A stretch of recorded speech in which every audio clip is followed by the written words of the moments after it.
Where does the clutch return spring, PN105709X, attach on my Craftsman lawn tractor? The manual shows the part but not where it attaches. ###. Hello, and thank you for choosing JustAnswer. I'll be helping you today and am committed to providing clear and concise answers to your question.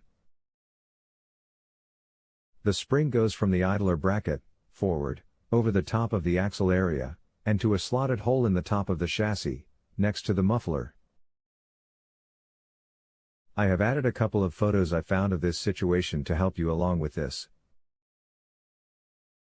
The spring is extremely hard to get in place. Here's what I do: connect the spring to the idler bracket under the tractor.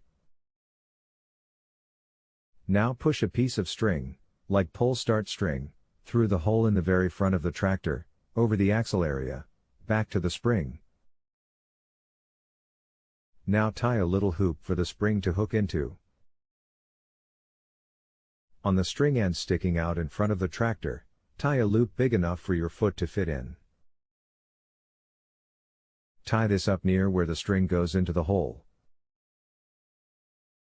Now put your foot in the loop and step down. This should pull the spring forward. As the hook of the spring lines up with the slot, your hands are free to guide it into place. Typically, I use a long screwdriver to reach in and push the spring into the slot. Now cut the string off and you're done. This part go in the rear of the mower. It affects the transaxle.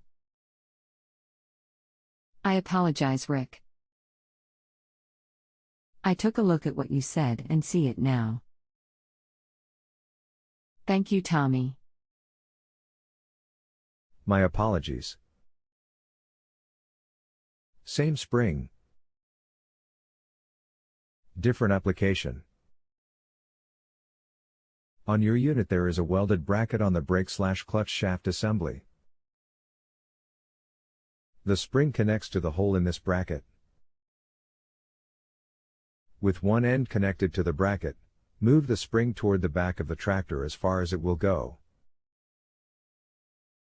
Look for a hole in the frame that has the paint worn from one side. This will be where the other end of the spring connects. The previous spring will have worn the paint from around the hole. If you have a home improvement or appliance question and want to chat with an expert, now visit justanswer.com/ythi.